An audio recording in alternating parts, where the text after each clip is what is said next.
deebinee ijoollee waaqayyoon kan yaada garaa keenya yoo geeddaran dhaloota karaa jireenyaa yoo barsiisne dhalootatti karaa jireenyaa yoo agarsiisne waaqayyo sababa keenya namoota baay'ee oolchuu danda'a. Sababa keetiin mandara kee oolchuu danda'a waaqayyo. Sababa keetiin namoota wajjin jirtu hedduu isaa oolchuu.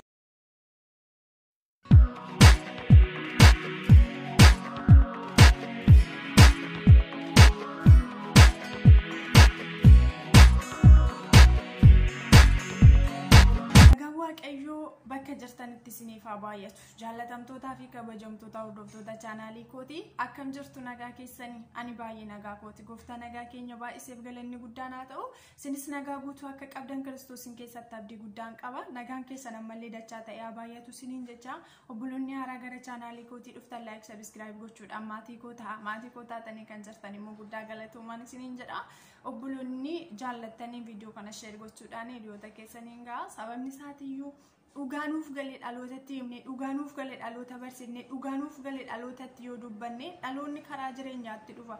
Dhaloonni karaa isaa hamaara, karaa isaa badiisaadha, karaa isaa gara du'aatti geessuurraati gara jireenyaa barata, karaa jireenyaarra bu'a, karaa jireenyaa hubataa deema waan ta'eef dhugaanuuf galee amma hubanne isa jireenya isa Kiristoosin keessatti jiraannee nu immoo dhamdhamannee beeknu dhaloonni inni Kiristoosin hin beekne dhaloonni inni jireenya kana hin beeknes jireenyicha akka jiraatuu fi dhaloota kan biraatti simuuni gahee keenya habaanun isiniin jedha. Nuyiif immoo fuula waaqayyooti lubbuun tokko du'arraa yoo oolte, lubbuun tokko badiirraa yoo oolte, lubbuun tokko karaa waaqayyootti yoo deebite fuula waaqayyootti gatii guddaa arganna jechuudha. Kanaaf sababiin nuti gara biyya lafaa kanaa dhufne maal akka ta'e beekuu qabna.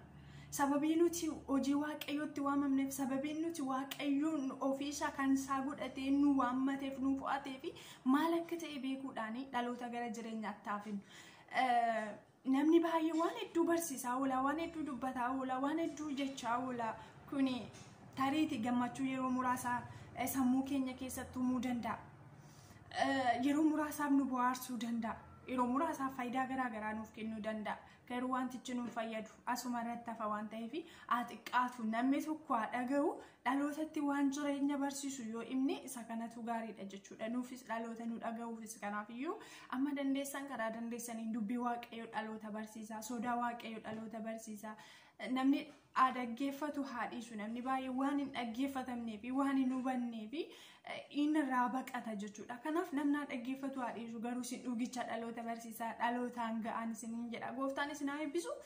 Mee kutaa macaafa qulqulluu keessaa macaafa raajicha Yoonaas boqonnaa 3:5 kan jiru nu dubbiseetiin inni itti fufnee ilaalla daqiiqaa muraasa.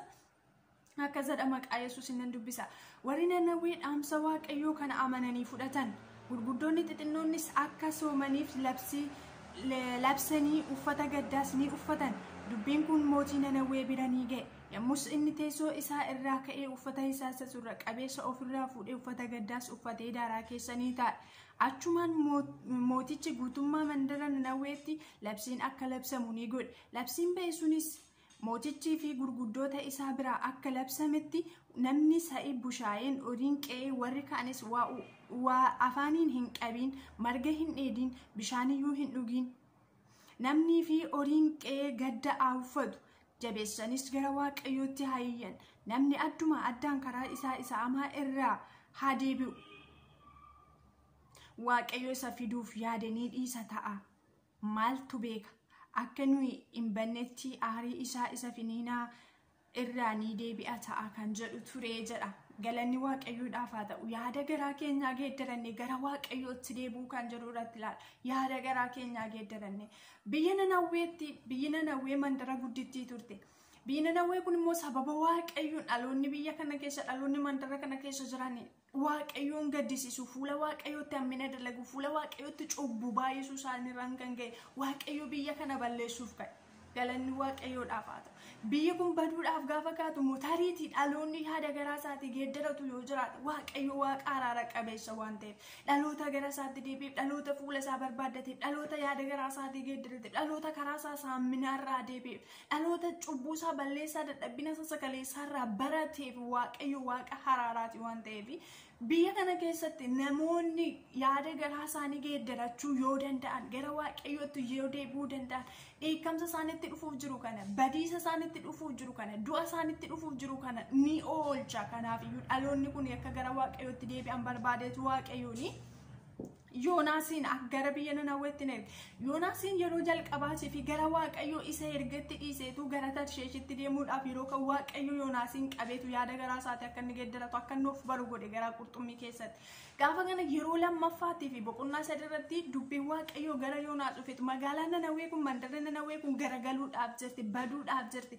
Dhaloonni mandara kana keessa jiran baduudhaaf jiru. Kanaaf iyyuu yaada garaa isaanii geeddaratanii yoo gara waaqayyootti deebi'an dubbii waaqayyoo yoo dhagaan karaa isaanii saaminaarraati yoo deebi'an araaduu waaqayyoon ta'a. Waaqayyo biyya kana balleessuu dhiisa ta'a. Kanaaf iyyuu dhaloonni kun soomanii gadda uffatanii gara waaqayyootti akka deebi'anii fi deemitii dhaloota kanatti labsii baasee jedha waaqayyootti erginaani. Yoonaasis gara mandara Nanawee kana hin dhaqe. Nanaween mandara guddittiidha. Nanawee keessa seenanii keessaa ba'uuf iyyuu guyyoota 3 fudhata. Gaafa Yoonaas dhaqu garuu Nanaween garagaluudhaaf guyyaa 40 qofatu hafe. Dhaloota of dagate, dhaloota muge, dhaloota yaada waaqayyoo keessaa ba'e kana keessatti dhaloota dheekkamsa isatti dhufuuf jiru, dhaloota rukuchaa isatti dhufuuf jiru, dhaloota yaada waaqayyoo keessaa ba'e gara badiitti deemaa jiru kana keessatti waaqayyo Yoonaasin ergeetu yoo isaan yaada garaa isaanii geeddaratan dheekkamsa isaanitti dhufuuf jiru kun in oolata. Kanaaf labsii baase akka soomanii sagadanii akka fuula waaqayyootti deebi'an jedhe. Yoonaasis magaalaa kanatti labsii baase gurguddoonni beektonni mootonni hundumtuu horiin qees gadda uffataniitu fuula waaqayyootti deebi'anii waaqayyoon kadhachuu jalqaban soomaaf sagadan. Biyyi isaanii akka hin banne, dhaloonni akka hin banne, dhaloonni akka hin nyaatamne. Duuti dheekkamsi rukuchaan guddaan dhalootarraa akka hin geenyeef akka hin banne fuula waaqayyootti deebi'aniitu waaqayyoon hin kadhatan. Gaafa kana labsiin kun mootiin biyya Nanawee bira ni ga'e. Mootiin kunis uffata isaa sirra qabeessa ofirraa baaseetu gadda uffatee daaraa keessa taa'ee waaqayyoon kadhachuutti deebi'e. Mootiin kun labsii baasee biyya Nanawee hundumaa keessatti labsiin kun akka labsamuu fi dhaloonni hundumtuu gadda uffatee horiin qe'ee hundumtuu gadda uffatee fuula waaqayyootti deebi'ee araara waaqayyoo akka barbaaddatuu fi yaada garaa isaatii akka geeddaratuuf labsii baase. Tariitii dhaloonni waaqayyoon dhaga'u yoo jiraate waaqayyo dheekkamsa isaa fiduuf jedhe ni dhiisata. Biyya kun garagaluudhaaf jirti. Isa biyya kana balleessuudhaaf kan hin dhiisa ta'a waaqayyo. Araara isaan deebisa ta'a waaqayyo. Kanaaf iyyuu namni hundumtuu karaa isaa badiirraa deebi'ee karaa isaa amaarraa deebi'ee yaada garaa isaatii geeddaratee waaqayyoon haa kadhatu jedhe. Galanni waaqayyoodhaaf haa ta'u. Sabni kunis namoonni mandara dhaloonni mandara Nanawee keessa jiran hundumtiyyuu gadda uffatanii karaa isaanii badiisaarraa deebi'anii bu'anii gadi gubbu'anii gadi buusanii waaqayyoon hin kadhatan. Waaqayyo badiisa biyya Nanaweetti dhufuuf ka'e hin dhiise hin deebise aarii isaa dheekkamsa isaa ulee isaa biyya kanatti hin finne jira. Galanni waaqayyoodhaaf haa ta'u. Arras obboloota koo jaallatamu dhaloonni baay'een fuula waaqayyoo keessaa baheera. Dhaloonni baay'een karaa waaqayyoo gadhiiseera. Dhaloonni baay'een yaada waaqayyoo dhiisee soggeera. Garuu ammallee dhaloonni fuula waaqayyootti deebi'u yoo jiraate, dhaloonni yaada garaa isaatii geeddaratu yoo jiraate, dhaloonni yaada waaqayyoo keessatti deebi'ee karaa waaqayyoo irra deemu yoo jiraate, nu hundumtuyyuu waaqayyoon gaddisiisneera. Hundumtuu yakkaniiru. Kanaaf ulfinni waaqayyoo isaanitti hir'ate jedha.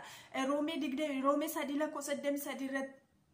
Hundumti keenya yakkineera. Hundumti keenya fuula waaqayyootti hamaa gooneera. Hundumti keenya cubbamoota. Garuu yaada waaqayyoo keessatti yoo deebine, karaa waaqayyoo irratti yoo deebine, yaada garaa keenya yoo geeddaranne waaqayyo dhaloota keenyaaf nagaa buusa. Dheekkamsa isaa nurraa kaasa. Biyya hundumaarra, addunyaa hundumaarra dheekkamsa waaqayyootu jira. Rukuchaatu jira. Ulee waaqayyootu jira.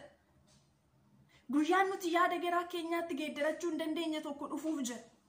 Guyyaan nuti boonyee wawwaannee dhiixuunee furmaata argachuu hin dandeenye tokko jira. Har'a garuu yeroo qabna. Har'a garuu fuula waaqayyootti deebi'uuf yeroo qabna. Har'a garuu cubbuu keenyarraatii fayyuuf yeroo qabna. Har'a garuu araara waaqayyoo barbaadachuudhaaf yeroo qabna. Kanaafuu kottaa gara waaqayyootti haa deebinu. Wanti nu gowwoomsu, wanti nu sobu, wanti calaqqisu hundumti isaatu hafuuf jira. Wanta har'a yaada keenyaatu sammuu keenya nu keessaa fudhatee baduuf jiru kun hundumti isaa hafuuf jira. Kottaa gara waaqayyootti haa deebinu. Dhaloota haa oolchinu. Ofii keenyaaf haa oollu. Maatii keenya, biyya keenya haa oolchinu. Addunyaa guutuu haa oolchinu. Yakkineerra. Fuula waaqayyootti hamaa gooneerra. Waaqayyoon gaddisiisneerra. Meeqaan keenyatu sodaa waaqayyoo keessa jiraachaa jira. Meeqaan keenyatu ulfina waaqayyoof safeeffachaa jira. Meeqaan keenyatu dubbii waaqayyoof of eeggachaa jira. yaadni keenya maadha, dubbiin keenya maadha, gochi keenya maadha, nama hajjeesaa oolla, yaada keenya nama miidhaa oolla, balleessaa oolla, waaqayyoon gaddisiisaa oolla. Waaqayyo badii nama tokkotti iyyuu hin gammadu. Waaqayyo du'a nama tokkotti iyyuu hin gammadu. Waaqayyo lubbuu namaa baddu kamitti iyyuu hin gammadu. Sababa badii nu oolchuutiif tokkicha ilma isaa dabarsee nuuf kenne. Kanaaf kottaa gara waaqayyootti haa deebinu. Dheekkamsa addunyaa guutuurra jiru kun, dheekkamsa biyya keenyarra jiru kun, duuti biyya keenyarra jiru, badiin biyya keenyarra jiru, beelli addunyaa guutuurra jiru, rakkinni dhibeen addunyaa guutuurra jiru kun dheekkamsa waaqayyooti. Namni garuu kana hubatu. Gaafa rakkinni dhufe rakkoo mootummaati, rakkoo sabaati, rakkoo saba kan ta'eeti, sanyii wal qoodee, rakkoo saba sanaati, rakkoo abbaa ta'eeti, rakkoo teekinooloojiiti, rakkoo keenya, rakkoo kooti jedha, rakkoo keenya jedha, nuti waaqayyoon gaddisiise dheekkamsa waaqayyooti jedha. Biyya nagaa dhabdeef nagaa kan deebisuu danda'u waaqayyo duwwaadha. Dhaloonni gara isaatti deebi'u yoo jiraate. Addunyaa nagaa dhabdeef nagaa kan deebisu waaqayyo duwwaadha. Addunyaa jireenyi tadhaa'eefu kan mi'eessu waaqayyo duwwaadha. Kottaa gara waaqayyootti deebinee araara waaqayyoo barbaadannu. Waaqayyo biyya keenya ni yaadata ta'a. Dheekkamsa jiru kana nurraa kaasa ta'a. Dheekkamsa kana caalatti immoo dhufuuf jiru hin oolcha ta'a waaqayyo ijoollee isaa. Sababii qajeelotaatti warri jalloonni iyyuu hooluu danda'u ko.